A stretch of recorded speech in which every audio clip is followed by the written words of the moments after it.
Բարև սիրելի ագենտիրներ, Australia Live by Armenia Media արցանց հեռուստագայանեն անգամ եւս ցեզ հետ ենք հարցազրույցներու հայդակրով։ Այսօր մեր հայդակրի հյուրն է մեծեզ մեջ շատ-շատերու ծանոթ Ավստրալիո օպերայի դաղանթաշատ մեներկչուհի, ինչպես նաև Ավստրալիայի համայնքին հբարդությունը միշտ հանդիսացող արվեստագետուհի հարգելի Natalie Aroyan. Բարև Natalie, ինչպես եք։ Բարև, շատ շնորհակալ եմ։ First of all, welcome to our interview program, dear Natalie, and thank you for being here today to share with us some of the highlights of your singing career. My pleasure. Can we start first with you telling us a bit about yourself?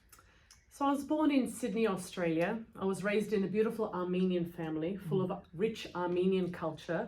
I went to Armenian Saturday School, Yes. AGBU. I was part of the Armenian Evangelical Church. So I was raised with a lot of Armenian culture, really getting to know my Armenian heritage through my family, through my community, and it was instilled through me at such a young age. And then I went on to school. I went into high school in Mercy College in Chatswood. I went to university. I did a double degree in business and information technology. And then I decided I wanted to follow my dreams. Oh, okay, that's very interesting. But when and by whom were you inspired then to pursue a path in the opera? This is a part I love to tell people. When I was young, I always wanted to be a pop singer. Yeah. I always dreamed of being a pop singer, and that was my biggest dream in life. And once I was at the right age, my parents said, we'll be behind you 100%. Just go to university first, and if you still want to be a pop singer, follow your dreams. So I did. I went to university, like I said. I did a double degree, and I said, Mum and Dad, I still want to be a pop singer. Yeah. At that time, a very famous mezzo-soprano had come from Armenia. Lilian Ofjan. Yep. I remember her. Mez Patsum concert with the Vav. The moment that I heard her sing, the moment I heard this voice leave her body without a microphone, Wow. I thought to myself, she has to teach me how to do that, and I'll be the best pop singer ever. Still want to be a pop singer. Still. So we met with Lilian, and I sang her some gospel music from church because I love to sing gospel and I love to sing for my church. And they used to give me a lot of opportunities to sing. Wow. Armenian school as well, you know, my church, the entire Armenian community gave me so many opportunities to perform on stage, and I'm so eternally grateful for that because it makes me have the stage presence I have today. Absolutely. So I sang for her some gospel songs, and she stopped me and she said, "You're not meant to be a pop singer." And I said, how can you say that? This is my dream. Do you know how many karaoke competitions I've won? I've sung in a band. I've done this, I've done that. She said, you were born to be an opera singer. And I thought, opera? What's that? I had no knowledge about opera. I didn't even come into my mind at that point. I thought, isn't that for older people? I don't know anything about opera. She said, trust me, work with me for a week. Make shapat nae, ite ches sirevne, it's a kick. Yeah. So I did. I worked with her for a week, You did. and I fell in love. Wow. Yeah, so this is where you have been inspired. Yes. Yep, that's Yes. good. Thank you for sharing that with us, Natalie. That was very interesting. And of course, singing in the opera, it's not an easy part. It's not an easy. It's actually, it's one of the most difficult singing parts. And we see some people, they get overwhelmed. Some people, they cannot continue, they quit. And some will work hard and will fight the fight and achieve heights like you have achieved, Natalie. So, what are the obstacles that you have encountered through this career? Well, as you said, it's a very difficult career. It is. It's one that requires a lot of sacrifice. You need a lot of patience and perseverance.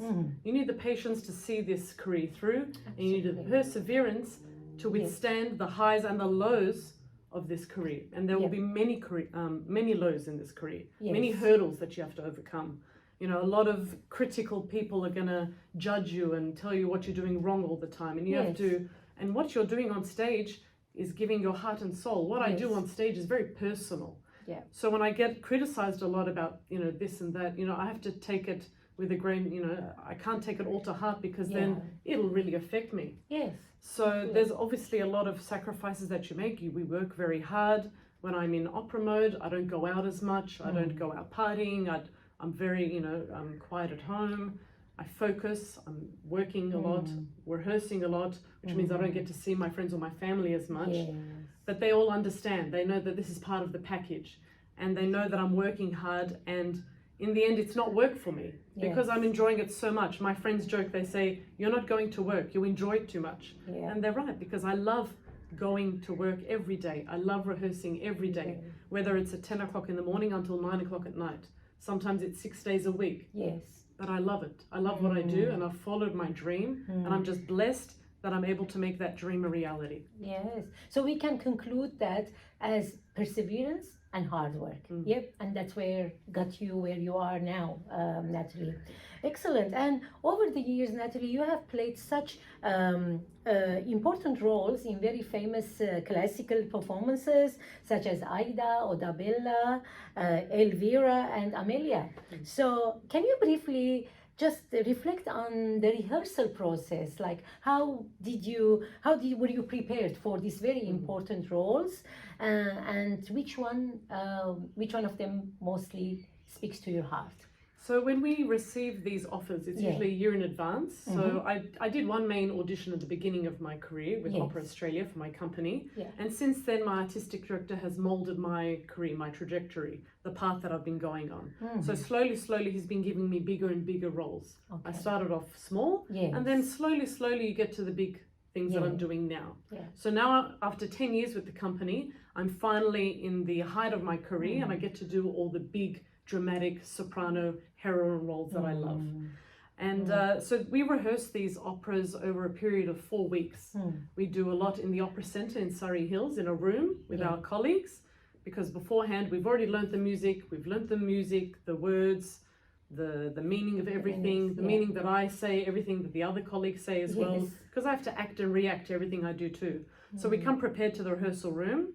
For around 4 weeks we rehearse the staging of how it's all going to go, and then the final week we rehearse on the stage at the Sydney Opera House as well, and then we open to the public after we've rehearsed with the piano, the orchestra, the costumes, the staging, the lighting, all that's done, complete, and then we start. So like just in an average, how many months do you spend to prepare for a performance like Aida, for example? So for a role like Aida, I'd probably start looking at it a year before. A year Just to learn the role, and so it's inside me. It can take me 2 weeks to learn the music.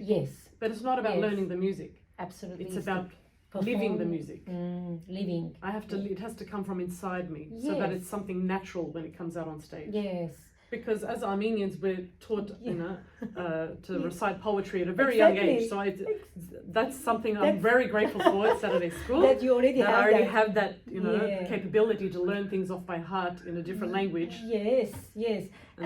And you're absolutely spot on, Natalie, because opera singing, like especially in performances like this, like Aida or Odabella, you have to act as well. It's not only the voice or the singing, it's the acting, it's just living it. And did you find that easy? Like when you started this career, yes, you were singing well, but how did you manage to become a good actress as well on the theater? I think because every time I approach a role, I try to make it as real as possible. I try and put myself in the shoes of that person. It's very easy for me as an Armenian to tap into my heritage to do that as well. In roles like Odabella, for example, who's a warrior princess, who it's up to her to defeat the evil Attila, to save her people and free them from oppression. So I draw that, what would it be back in 1915 if I was a warrior princess back then, an Armenian warrior princess back then. How would I feel? How would I act? How would certain things affect me in the opera? I totally understand, because I was present at one of your performances a few years ago, and actually what I saw there, it was a different Natalie that I knew always. The Natalie that you always sang on our stages, like in community events, which we are very grateful for. But there on the in the opera, in that show, you were something different. So we saw another Natalie, like the artist, the talented, individual that can sing, who is singing perfectly, who is acting perfectly. So that was awesome. So of course we all know that it is not easy to achieve what you have achieved, Natalie. And what advice would you give to talented young people who also have passion for singing in the opera? Well, as I said before, patience and perseverance is very important. If somebody has a dream, Yes. if they want something hard enough, they should follow it. They shouldn't stop. Because the hardest thing for us as singers is when something goes wrong or something goes down, that we give up. Yes. The hardest part is when we get hit down like that, it's the getting back up and moving forward. Yes. So you have to always get back up and move forward, because in life, you're going to be coming across a lot of difficulties. Anything you love in life, whether it's your job, whether it's somebody you love, a person, you have to fight for that thing. Yes. Because if it's worth it, you fight Yes. for it. Nothing ever comes easy. Absolutely. Nothing great ever comes easy to you. And us as Armenians, we have that inside us already. Shad ashada sering, and we love to pour our blood and our soul in everything that we do already. Yes. That's what we're known for. Absolutely. And that's why it comes so naturally for us to work hard, to be competitive in this world that we live in. Yep.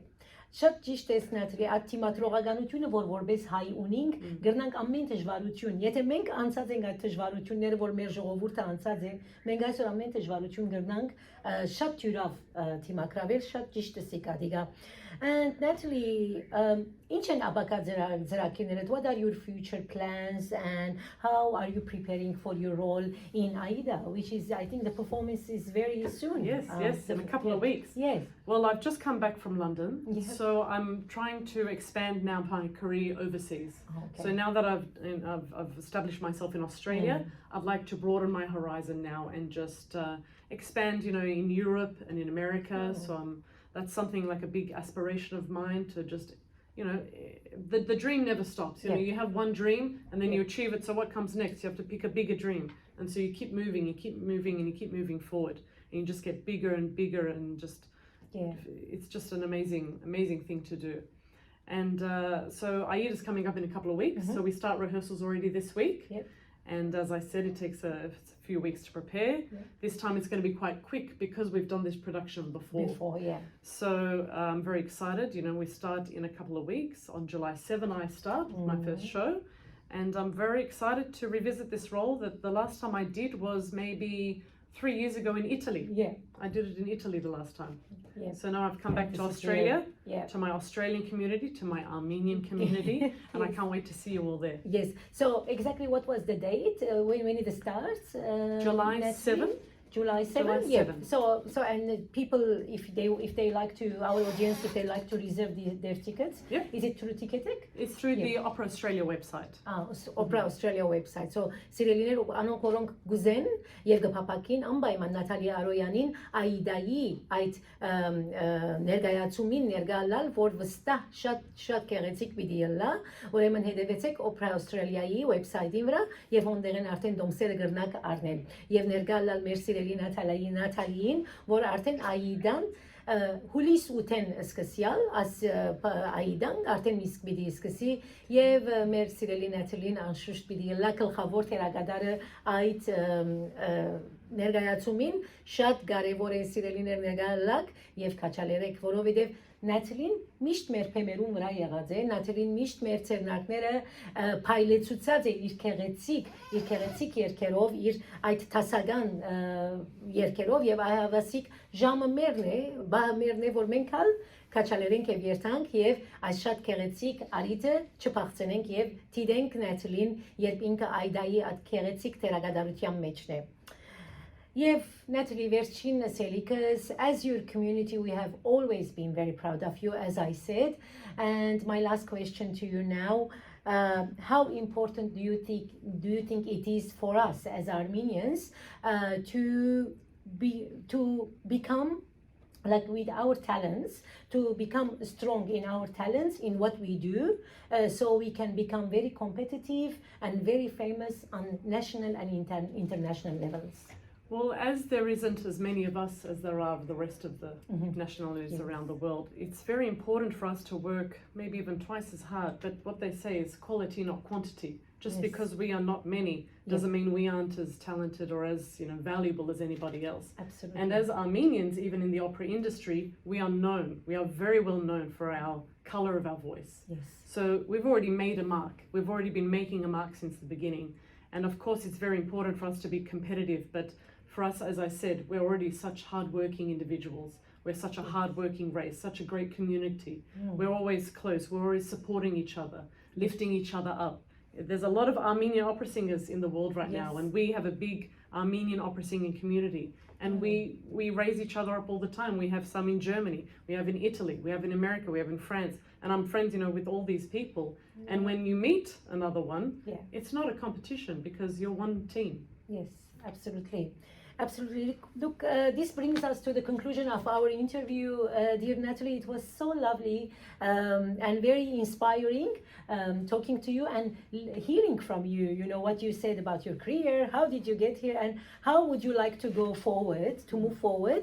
Ինչպես ասինք, միշտ հբարդենք քեզմով, Նատալի, եւ քեզի ամենայն հաջողությունը մաղթենք աբակա բոլոր ծրագիրներուդ մեջ։ Ինչ որ պիտի ենես աբակային, քո հաջողությունը նաեւ մեր համայնքին հաջողությունն է։ Ամեն անգամ որ Նատալիին նկարը կտեսնենք, քաղաքը վստահ եմ այս օրերուն ամենտեղ այդ բաստարները կա, որտեղ գիշեմ անցյալ անգամ եւս այդ բաստարները կար, ուրեմն ուր որ կտեսնեք մեր Նատալիին գսենք, ահավասիկ մեր Նատալիին նկարն է, մեր Նատալիին բաստարն է, թուն մեր սիրելի Նատալի եւ այս համայնքը քո համայնքը դե մենք բոլորս քեզի համար հաջողություն կմաղթենք, հբարդանք քեզ մեզի համար եւ հույսով ենք որ հասնիս այդ տեղը ուր որթուն նպատակ դրած ես արդեն գարձեն բավական ջամփա դրած ես բավական բարձրացած ես վստահ եմ բայց որքան բարձրանանք միշտ բարձրանալիք տեղ մը գա գմաղթեմ որ հոնալ հասնիս այնինչ որ է նպատակդ կյանքիդ մեջ հասնիս եւ իրակորձես եւ մենք միշտ լանք հբարդ քեզմով դեսնենք քո հաջողություններդ եւ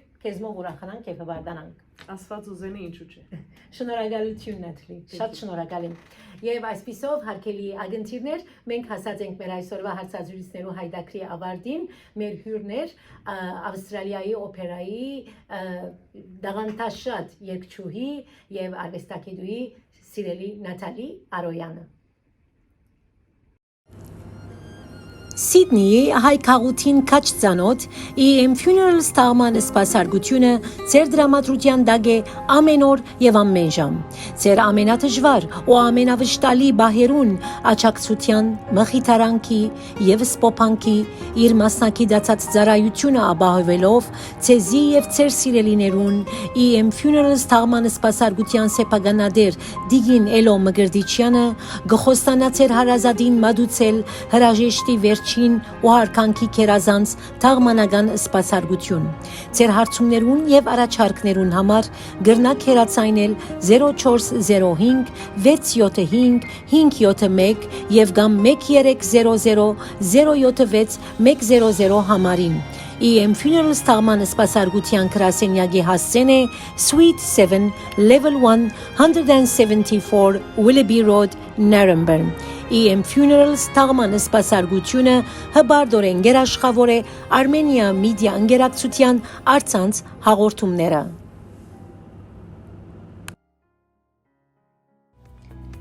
Ձեր բնակարանի կետնահատակը եւ կամ լոքարանի ու լվացարանի բادرը ավելի եւս կեղեցկացնելու եւ դարվան բոլոր եղանակներուն համապատասխանող ճաշակով հարթարելու համար անվարան դիմեցեք Carpet Court Կորկավաճառքի հանրազանոթ ընկերության Սիդնեի Ryde, Crossnest, Chatswood եւ Willowwood արվարձաններու մեջ գտնվող իրենց քեղեցիկ ցուցասրահներով Carpet Court-ի աշխատագիցները ցեզի համար կապահովեն զանազան բարձրորակ եւ քունավոր սալիկներ, քորքեր եւ դաղթագամաձեր։ Մեր խորին շնորհակալությունը կհայտնենք Armenia Media ընկերակցության գլխավոր երաշխավոր Carpet Court-ի սեփականադերեր Դեր եւ Դիգին Գարբիս եւ Հայգուհի Սարյաններուն։